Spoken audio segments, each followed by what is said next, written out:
Welcome back, everyone, to Third Street Reactions. I'm Zach. Shane. We're back with Gravity Falls Season 2, Episode 10, Northwest Mansion Noir. Mm-hmm. You remember what happened last time? Yeah, last episode we dealt... It was a character-driven episode. The love god. Yeah, we dealt with Robbie and his kind of angsty teen love life, and Mabel kind of meddling into the affairs of using the love god's powers and love god's spells to... She wants to be a premier matchmaker, man. Yeah, she just wants to help people, and it comes from a good place. Why don't you move on? Get a matchmaker woman. Remember the old cartoon movie? Where Mulan has to go in and impress the matchmaker woman so that she can find her a husband. I don't remember that stuff. Yeah. I remember... They're professional. They have great songs in it. They're professional matchmakers. Like, okay. So you'd be good for this person. Did they have a say? Guess not. I don't know. I imagine the woman had less of a say. Yeah, I don't think she had. In China back then. Yeah, probably not. But that was the whole idea of the movie. What's interesting now is there's so many more men and they're all single. Yeah, I know. Over in China, that's a problem, man. I was looking at how it's such a problem over there. Well, the government guys sit around drinking, thinking, "Oh God, we fucked up." No, it was. Don't tell anyone. It ended up working out in the end. All the friends kind of got back together. They forgave each other. Thompson's matchmaking skills. Yeah. Getting the group back together. Exactly. Through his fucking antics. And that fat love god guy, he just says, like, you know what? Fine, take it. And yeah. he just... You don't mess with other people's lives. And those wings can actually hold him up. Yeah. Pretty interesting. But yeah, that was pretty much it. It was a good one. And I just want to jump into the next one. The guest list for this year's party has so much diversity. Yes, a nice mix of millionaires and billionaires. Put the oyster fork at an angle. We're not animals, man. Now we're the devil. But I kind of like it. Mind your mother, Pacifica. But... Yes, Father. Be our guest. Be our guest. Surely there's someone who could handle this sort of nonsense.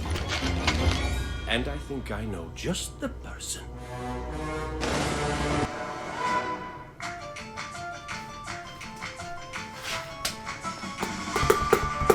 So, have they started developing a reputation?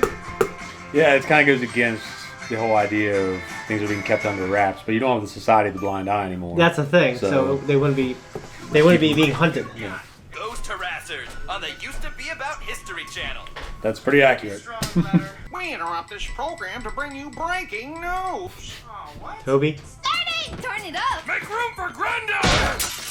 Well, tonight's the night. And even though common folk aren't let in, that won't stop us from camping out for a peek at the fanciness. Pacifica Northwest is the worst. I'd say that to her face. I need your help. You're the worst. See? You think it's easy for me to come here? I don't want to be seen in this hovel, but there's something haunting North... This is Pacifica we're talking about. But it's Candy and Granda's dream! Dream? Fine, I'll bust your ghost. But, in exchange, I'll need 3 tickets to the party. You're just lucky I'm desperate. Just 3? Take our guest to the problem room, and, he's not wearing that, is he? I'm on it. Hold up, ladies. I can't believe I'm gonna say this, but I think this boy is out of our league. Granda is right. He's a white whale. Hunting him will destroy us. There are tons of cute boys. Let's swear our sisters choose not to waste time on Marius. Deal! Deal.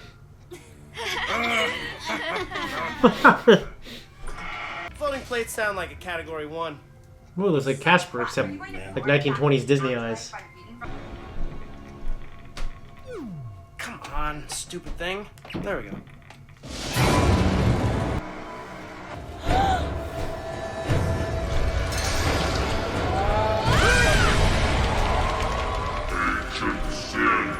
Ancient sins. This book is gonna save our lives. Alright, here we go. Advice. Oh, seriously? You shouldn't have come. Guten Tag. Guten, take me now! Ugh. Mabel, we had a truce. These boys are fancy. Her aggressive flirting style might scare them away. Hey, what's on your shirt? Ha! Gullible! Loser! peacocks. When I was younger, there used to be peacocks like around here. We had him down there. Prepare to die, Northwest! Did you get him?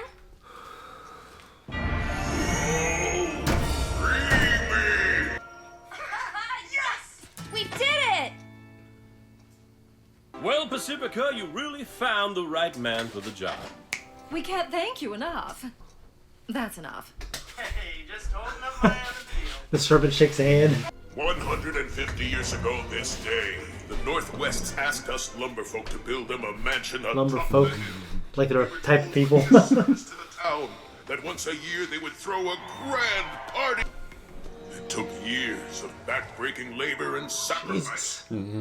But when it was time for the grand party, they promised How the many years common ago? folk of the town. 150. While they Still a pretty partied fucking and bad, laughed, man. I was swept away by the storm. So I said with final breath, 150 years I'll return from death. The Northwests knew this haunting was coming, and they tricked me into helping them to avoid ghostly justice? You lied to me! All of you did! All you had to do was let the townsfolk into the party, and you could have broken the curse! I'm sorry. They made me. I should have told you, but... Enjoy the party. No. Those aren't for him. What?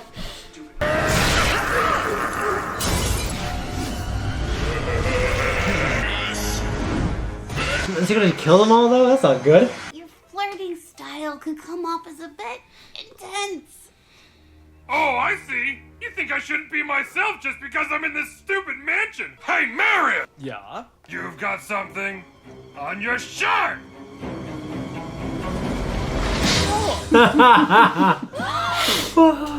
The Angel Husk. Generations locked away. My revenge shall have its day.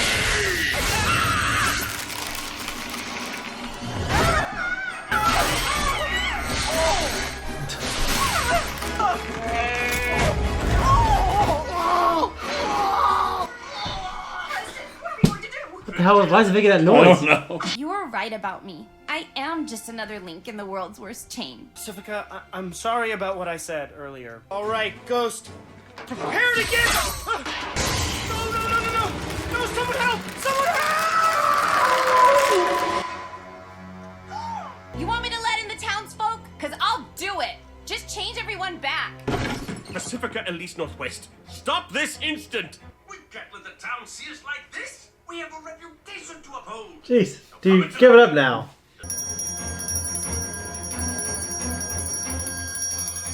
Our family name is broken, and I'm gonna fix it.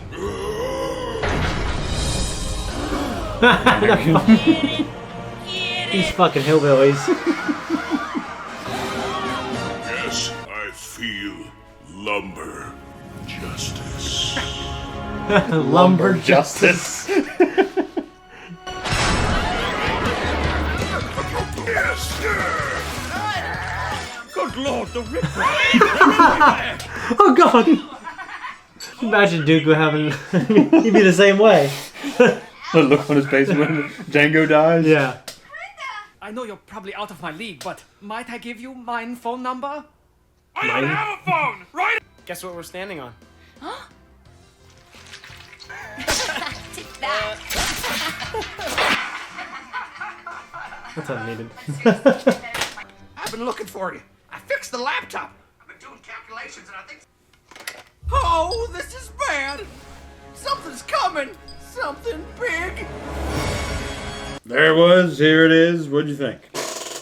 That was a good one. It was a good one. That was a really good one.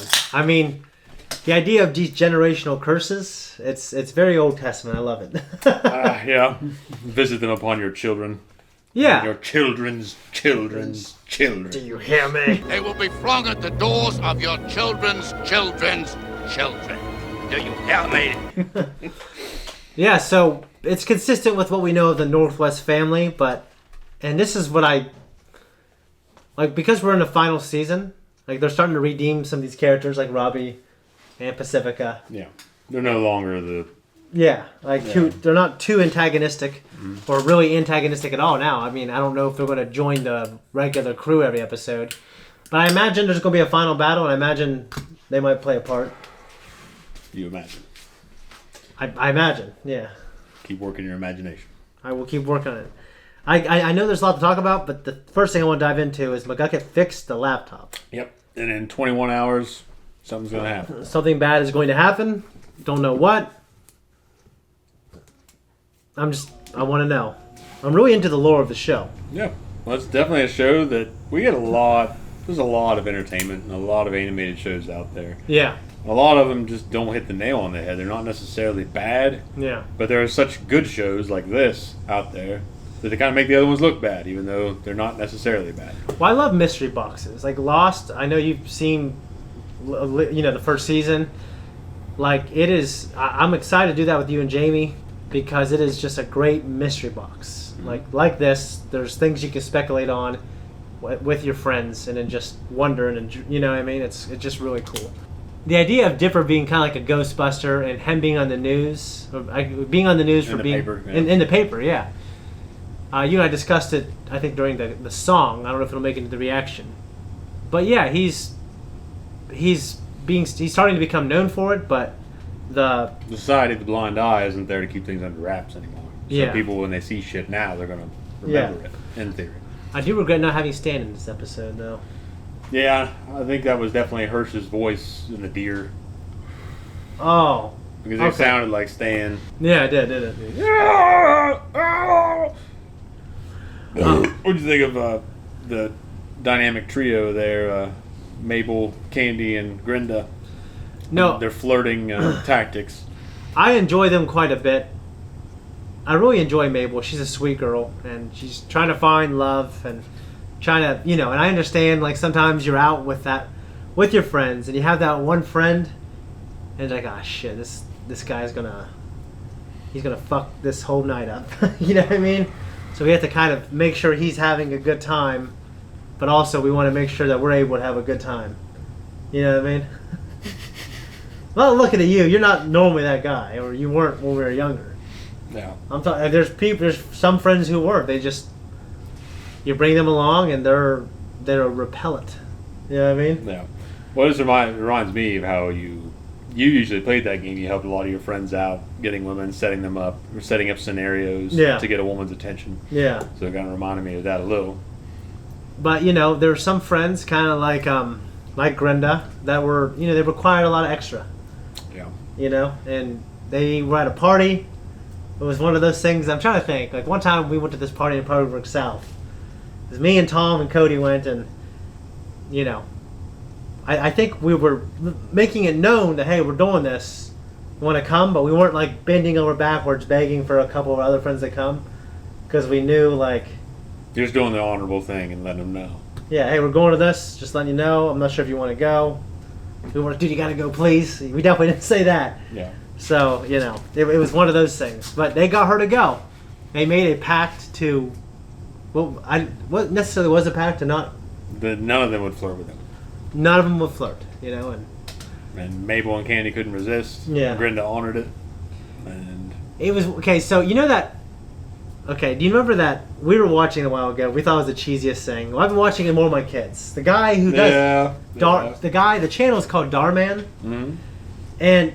Honestly, they're really about teaching really good moral lessons to people. Yeah, I remember that. And some of the episodes I've watched, I was watching and I go, well, this definitely wouldn't happen. Or some of the messages I kind of disagree with a little bit. That genuinely nice old man died, didn't he? Yeah, he died. Yeah. Sucks. Yeah, and... something's been lost from the world. So I was watching an episode where the good-looking popular girl was being, like, kind of a bitch to... this unpopular, not as good-looking girl. Mm-hmm. And they were in the bathroom, and it was one of those things. And honestly, this does just, unfortunately, it is a it's a dog-eat-dog world. There are hierarchies. There are. I tried telling you that, and you're like, no, you think it this way, but there's not. But you just admitted it, so I'm glad. No, I'm... full circle. No, because I have a nuanced view of it.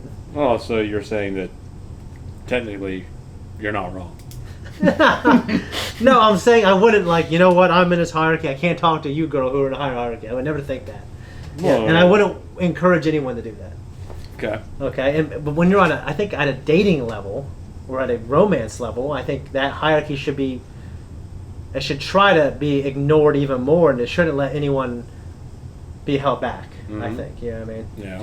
So you're a fan of Cinderella? No, because I've told you, like, there's no way that guy can get that girl.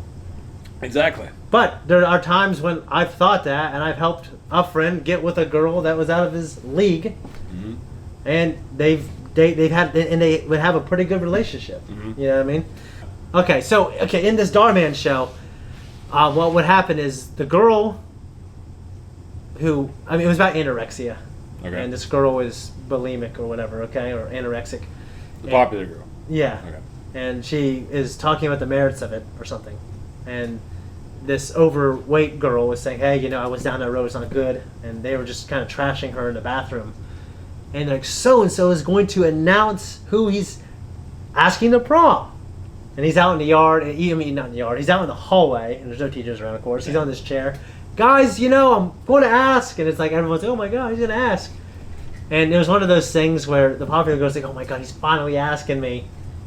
And he gets off his chair, walks to the hallway, and he's like, oh, hey, excuse me, I don't know her name, Megan.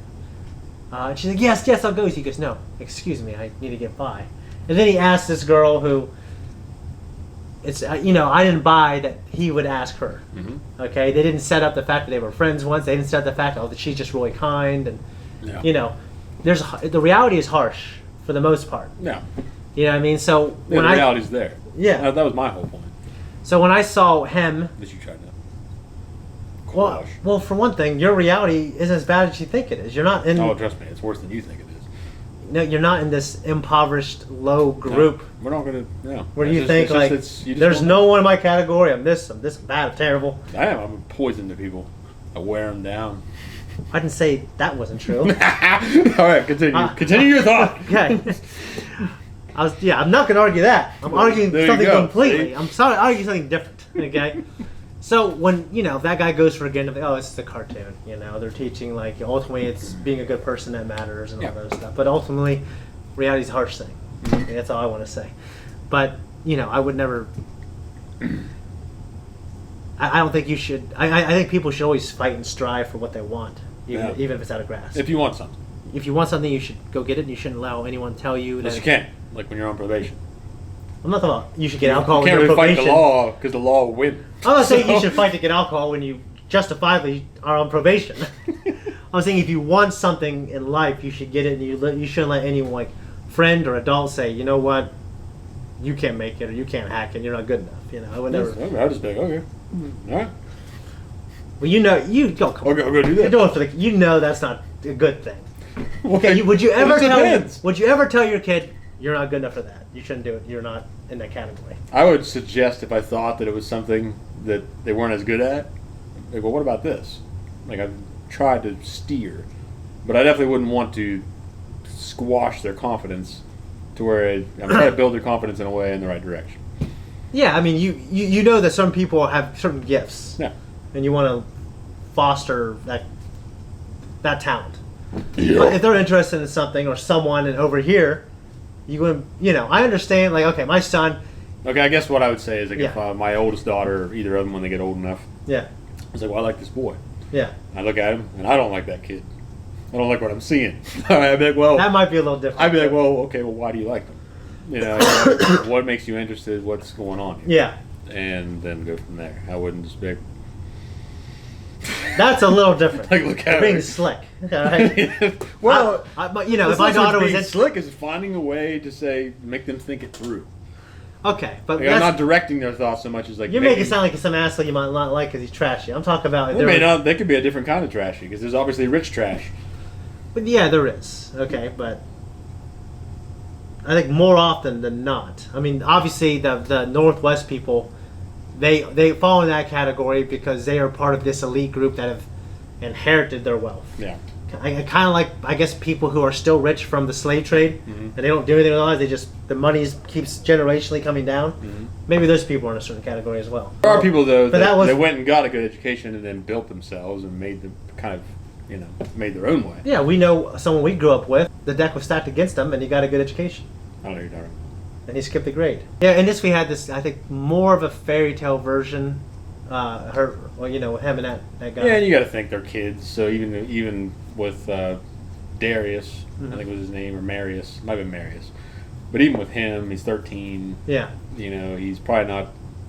He may not be like Draco Malfoy, where he's got this shit drilled into him. That guy just passed out at a celebrity golf match the other day. Did he? Yeah, it was the Heat or something. I don't know. I didn't read up on it. It was on the front page of the ESPN. They showed all these people helping him up, and he looked terrible when he got hauled off on a medical cart. God damn. Yeah. But one thing I liked was the chemistry between Dipper and Pacifica. Yeah. No, it opened her up. The situation forced her to open up to him and put him in a situation where she was more vulnerable. Yeah. She was just on top of her game looking down on people. Yeah. They had to go to him for help. So in a lot of her stuck-up ways, and I do see this as well, because I send my kids to a private school that I went to, and when I was at a great time, and I for the most part wasn't exposed to kind of, sometimes people from money can sometimes be stuck up. You know what I mean? I know there's plenty. They also had the benefit of association though, because you, in a sense, grew up with them. Yeah, I grew up with them through school, Yeah. so they were around you. They knew it. But if it was like you just walking in, like an outsider. Yeah, so it's yeah. I mean, because we had new kids at our school, and I thought we were pretty open-minded with them. No, I feel like they probably sat back and talked to themselves. Like, well, we got these other poor guys here, so maybe it's just like them, like me and Gus. But it could be very cliquey. So I see how her, Pacifica obviously would inherit a lot of that behavior and that ideology of kind of looking down on people, turning your nose up to people who aren't as well off. You know what I mean? Yeah, and she seems to have had the parents that are like more like Lucius Malfoy. That are, like they tell you these things all the time. They don't, what did he say at this Quidditch match? I can't remember. He was like making fun of Harry or something like that, and like Lucius got onto him for it. Yeah. Like for like fraternizing with them or something. So it's funny because sometimes like in that situation it's funny. You know what I mean? Well, it's funny to see it on television, but it's... Well, we don't know a lot about the Malfoys. Like, are they self-made or are they the benefit? Is it this generational? Yeah, wealth. Yeah, I don't know. Like in this, it's trying to clearly show that these people are kind of doofuses. Yeah. So I think it's easier to like. Well, most of the adults in the show are incompetent. Yeah, it's a kid show. There's only a few of them that have their shit together. Yeah. I mean, Stan, he didn't make all the right decisions, and he's not living on top of the world. But you can still tell he knows, a thing or two. Well, yeah. I mean, like I said, I'm still trying to figure him out because he knows how to work on this big, heavy, fantastical machinery. Mm-hmm. So I don't know how much he's playing dumb or not. I don't know. And obviously McGucket, we know his story. He just his memory and mind's burnt out from the blind eye device that they were using. But yeah, I would be interested to see because I know Dipper really likes what's her name? Wendy. Yeah, I just don't see it really happening. Maybe when he gets older. Like I said, he needs to wait a few summers, come back jacked, and grow up a little bit. Yeah. Because he's 13 he's 11, right? No, he's 12. He's 12 and going to be 13. And she's 15. 12, technically a teen. Yeah, and she's 15. That's not a big difference when you get a little older. Yeah. But between 12 and 15, it's a huge difference. Yeah. You know what I'm saying? Like, if he's like, if he's a freshman and she's like a senior, like, that's a little better. Yeah. You know what I mean? But, I don't know, because I want that relationship to have like a good bottom, a good closure. I could see him kind of making it work with Pacifica. Yeah, I don't know if they'll go that direction. Yeah. I mean, I don't got too much else. Oh, they did, and this is a vile thing. Pacifica's dad, whatever his name is, was using this bell. Oh, yeah. So, do you remember in college, I mean, at least I learned in college, Pavlov? I didn't take any philosophy classes. Okay, well, it's psychology. So, they're using operant conditioning There you to. go. See, obviously I don't know who it is. Okay, yeah, and so there's this thing called operant conditioning where you condition something or someone with an external stimulus. Okay, Yeah. so Pavlov would feed this dog and it always ring a little bell, and do it over and over and over again, and this dog's mouth would salivate when he would eat, right? Yeah. Because when you're hungry, that's what happens. So he'd ring the bell, not give him any food, and the dog's mouth would salivate. Because it would salivate because you've conditioned him to hear the bell, and for his mouth to salivate. Reminds me of that story I told you before about the guy in the alligator farm. Didn't it end up very badly for that guy? Yeah. But he always fed it chickens, and he always had feeding time. And his He fuckers always fell came in. there, and he fucking fell in. So they ripped him apart instead of the chickens. That's terrible. That's a bad way to go. It's a very, very bad way. Goddamn death roll. They get a hold of your head and like twist your neck apart until it comes off. That's fucking awful. Okay.